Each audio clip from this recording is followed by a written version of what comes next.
पहले तो मैं अपने साथियों और अपनी ओर से आप सभी प्रेस के साथियों का यहाँ हार्दिक अभिनंदन करती हूँ, स्वागत करती हूँ।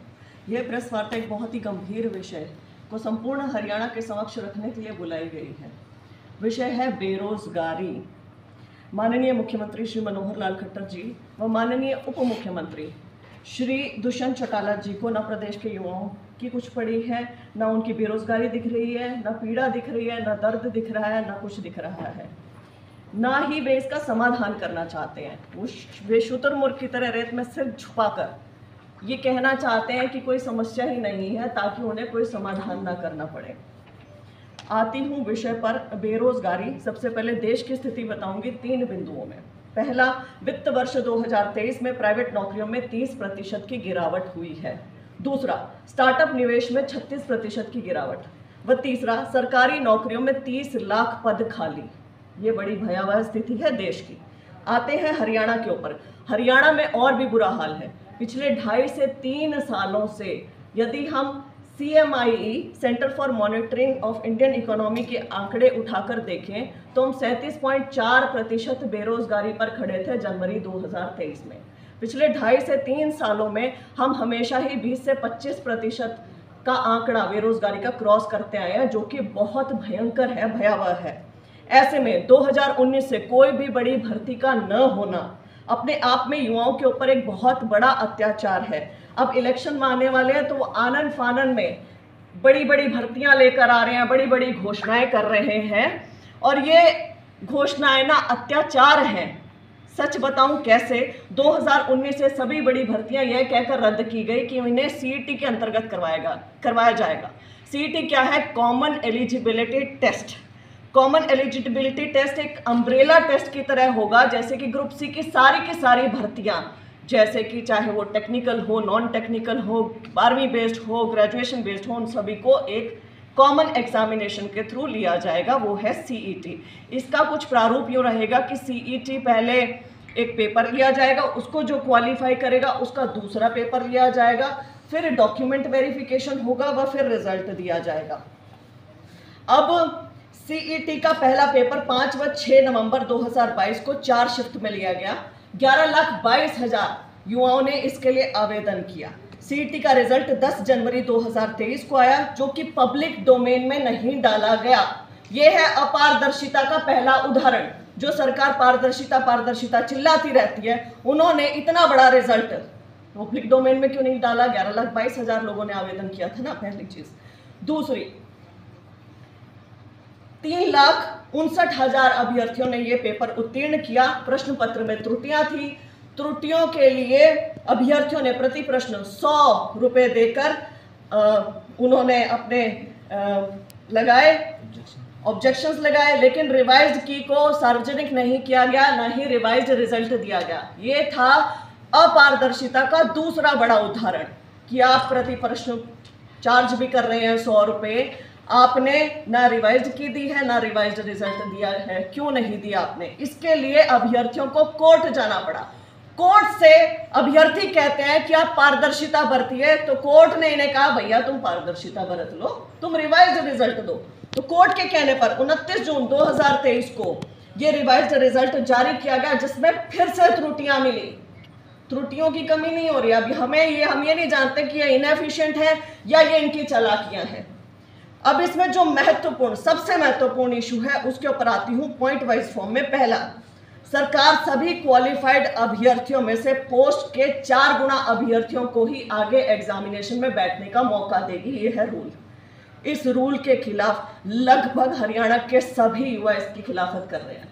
वे सब इसके खिलाफ हैं, क्योंकि ऐसा प्रदेश जहां पर बेरोजगारी चरम सीमा पर है, आप इतनी बड़ी भर्ती करवा रहे हैं, ग्रुप C की 32,000 पोस्ट भरने वाले हैं, वहां पोस्ट के 4 गुना अभ्यर्थियों को ही अलाउ किया जाएगा, सभी को क्यों नहीं?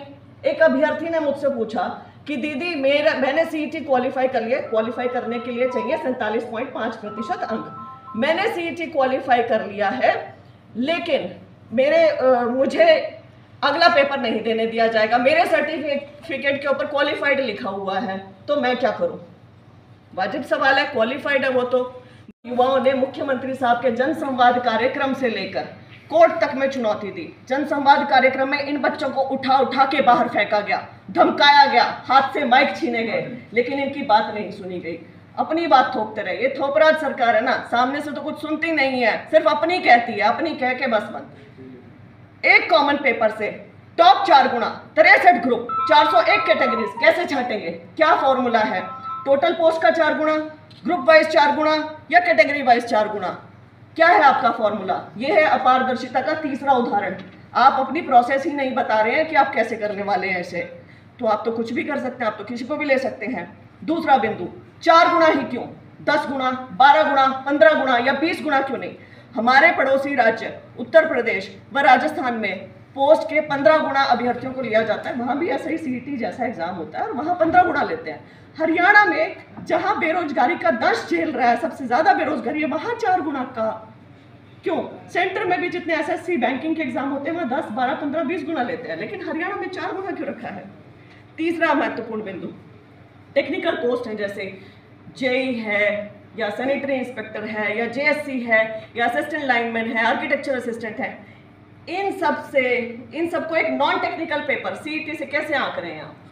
आपको कैसे पता कि इस नॉन टेक्निकल पेपर से आंक के कोई अच्छा जेई बनेगा या कोई अच्छा जेएससी बनेगा या कोई अच्छा आर्किटेक्चर असिस्टेंट बनेगा? आप कैसे इसको कह सकते हैं? ये तो वही बात हुई ना कि अरिजीत सिंह और आप इनको कहें विराट कोहली को कि तुम एरोप्लेन उड़ा के देखो, तो उनकी योग्यताएं तो अलग अलग है। तो अलग अलग योग्यताओं वाले इंसान से आप एक ही पेपर करवा के कैसे कह सकते हैं कि वे सही होंगे या ठीक होंगे? उन्हें आगे तो आप बैठने का मौका दे नहीं रहे हैं। इन्होंने क्या किया? 12th based, graduation based, engineering वाले, मेडिकल वाले सभी से एक पेपर दिलवा लिया और उनसे अब आगे उनकी पोस्ट का, मान लीजिए जेई की यदि 10 पोस्टें निकलती हैं तो 40 बच्चों को ही अलाउ किया जाएगा, क्योंकि पोस्ट का 4 गुना लेना है अगला एग्जाम देने के लिए। लेकिन जेई की क्या पता योग्यता रखते हो 10,000 बच्चे, तो कहाँ जाएंगे बाकी के बच्चे? क्या करेंगे वो? बेरोजगार बच्चे आपसे क्या मांग रहे हैं? पेपर में बैठने का मौका, और इसे चैलेंज कर चुके हैं एग्जामिनेशन से पहले कोर्ट में भी। तो सरकार अपने इतना अड़ियल रुख क्यों अपनाए बैठी है? चौथा बिंदु, महत्वपूर्ण बिंदु, जिन अभ्यर्थियों के अंक 47.50 से कम थे, 47.50 एक क्वालिफाइंग अंक थे, जिनके इससे कम अंक थे उन्हें भी उत्तीर्ण दिखाया गया। 38 अंक वाले को, 40 वाले को, 42 वाले को, 45 वाले को उत्तीर्ण दिखाया गया है। क्यों? 47.50 पे है कट ऑफ। तो जिन अभ्यर्थियों ने सोशियो इकोनॉमिक के अंक छोड़े थे या जिन अभ्यर्थियों ने सोशियो इकोनॉमिक के अंक क्लेम किए थे, उनके ना अंक हटाए गए ना घटाए गए। अधिकतर बच्चों के साथ ऐसा किया गया है। क्यों? 5 अंक क्या थोड़े होते हैं? आप बढ़ा भी रहे हो, आप घटा भी रहे हो। और एक और मैं आपको बात बता दूं, हरियाणा के अभ्यर्थियों को वो 5 अंक लेने के लिए पीपीपी आईडी और पता नहीं कितनी 70 तरीके की परमिशन दिखानी है, लेकिन हरियाणा से बाहर के युवाओं को वो 5 अंक धड़ल्ले से दिए जा रहे हैं। उनके लिए कोई वेरिफिकेशन नहीं है। हरियाणा से बाहर के अभ्यर्थियों को 5 अंक देंगे। इसमें ईडब्ल्यूएस और ईएसएम, इकोनॉमिक वीकर सेक्शन और एक्स सर्विसमैन की कैटेगरी के बहुत सारे अभ्यर्थियों को जनरल कैटेगरी में दर्शाया गया है। क्या करें वो अभ्यर्थी? ये चीज़ें चेंज करवाने के लिए क्या कोर्ट जाए? क्योंकि वो कमीशन के धक्के तो खा चुके हैं। आप इन चीज़ों को चेंज नहीं करेंगे तो एक जो योग्य बच्चा है वो बाहर निकल जाएगा, रह जाएगा। फेक सोशियो इकोनॉमिक अंकों का बहुत बड़ा इशू है। बहुत सारे अभ्यर्थियों ने फेक सोशियो इकोनॉमिक के अंक ले रखे हैं। अब इस रिजल्ट के आधार पे यदि उनको 4 गुना में ले लिया जाता है तो जो असल बच्चा होगा वो कहाँ जाएगा? उसको कहाँ रखेंगे आप? और जो नॉर्मलाइजेशन का आपने फॉर्मूला लगाया वो कैसे लगाया है? कितने अंक किसके बढ़ाए, कितने अंक किसके घटाए, नॉर्मलाइज्ड अंक कितने थे और रॉन्ग कितने थे, ये सब बताएं।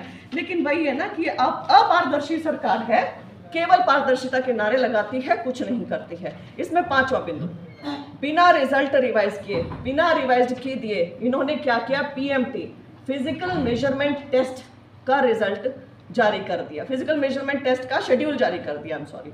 शेड्यूल क्यों जारी किया जब आपने पहले चीज़ें ही चेंज नहीं की थी? और उसमें भी भयंकर त्रुटियां मिली हैं। त्रुटियां कैसी मिली कि इन्होंने क्या किया कि जिसके कट ऑफ से कम अंक थे, यदि मैं डिप्टी रेंजर की बात करूँ 76 थे, तो 71 वाले को बुला रहे हैं, 68 वाले को बुला रहे हैं। क्यों बुला रहे हैं? पब्लिक डोमेन में वो चीज़ आ गई थी, बच्चे आपसे खींच के लिए आए थे कोर्ट से, तो वहाँ बच्चे मिलान कर रहे हैं, लेकिन बुला रहे हैं। या तो ये इनकी इनएफिशिएंसी है या चालाकी है, ना उसे ठीक कर रहे हैं। ठीक करने का नाम लेते हो तो